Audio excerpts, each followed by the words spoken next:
कोल्हापूर जिल्ह्यातील 13 नगरपालिकांमधील निवडणुका यशस्वीरित्या पार पडल्यानंतर मतमोजणी 21 डिसेंबर रोजी होणार आहे.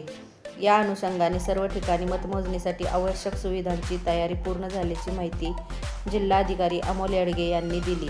ऑनलाईन बैठकीतून राज्य निवडणूक आयोगामार्फत तयारीबाबत सर्व जिल्ह्यांचा आढावा घेण्यात आला. या बैठकीत जिल्हा पोलीस अधीक्षक योगेश कुमार गुप्ता, सह आयुक्त नगर प्रशासक नागेंद्र मुतकेकर यांच्यासह सर्व निवडणूक अधिकारी उपस्थित होते.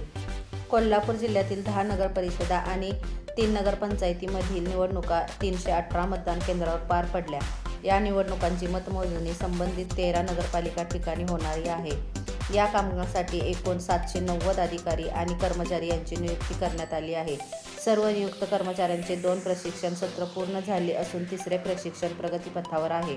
मतमोजणीसाठी एकूण टेबल व मतमोजणी फेऱ्या पुढीलप्रमाणे: जयसिंगपूर एकूण टेबल 13, फेऱ्या 5, मुरगुड 6 टेबल 2 फेऱ्या, मलकापूर 5 टेबल 2 फेऱ्या, वडगाव 10 टेबल 3 फेऱ्या, गडहिंग्लज 11 टेबल 4 फेऱ्या, कागल 6 टेबल 7 फेऱ्या, पन्हाळा 5 टेबल 2 फेऱ्या, कुरुंदवाड 10 टेबल 3 फेऱ्या, हुपरी 5 टेबल 7 फेऱ्या, शिरोळ 11 टेबल 3 फेऱ्या आणि आजरा 10 टेबल 2 फेऱ्या, चंदगड 9 टेबल 2 फेऱ्या आणि हातकलंगडे 7 टेबल 3 फेऱ्या.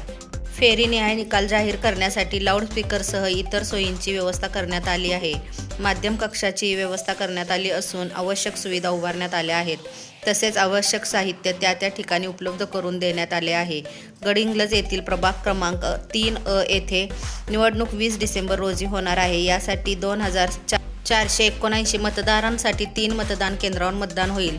जिल्हाधिकारी अमोल येडगे यांनी बैठकीत जिल्ह्यातील सर्व मतमोजणी केंद्रावर चोख नियोजनासह संबंधित राजकीय प्रतिनिधींना आवश्यक माहिती बैठकीतून देण्याच्या सूचना केल्या. त्यांनी सांगितले की निकालानंतर काढण्यात येणाऱ्या विजयी मिरवणुकाबाबत कायदा आणि सुव्यवस्था योग्य प्रकारे अंमलात आणावी. कुठेही मिरवणुका रॅली निघणार नाहीत याची दक्षता घ्या. सर्व EVM सुरक्षा आणि स्ट्रॉंग रूमबाबत आवश्यक काळजी घ्यावी. पोलीस अधीक्षक योगेश कुमार गुप्ता यांनी प्रतिबंधात्मक उपाययोजना, तडीपार, समन्स, वॉरंट आणि गुन्ह्याबाबत माहिती दिली. कोल्हापूरसह इचलकरंजी नियंत्रण कक्षामार्फत सर्व ठिकाणी कायदा आणि सुव्यवस्था राखण्यात येत असल्याची माहिती त्यांनी दिली. सर्व 13 स्ट्रॉंग रूम ठिकाणी सशस्त्र SRPFचे 1 जवान तसेच 3 होमगार्ड तैनात करण्यात आले आहेत. बंदोबस्तासाठी 8 पोलीस उपविभागीय अधिकारी, 12 पोलीस निरीक्षक, 55 सहाय्यक पोलीस निरीक्षक, 463 पोलीस अंमलदार आणि 800 होमगार्ड नेमण्यात आले आहेत. कोल्हापूर जिल्हा प्रतिनिधी प्रकाश गोरड.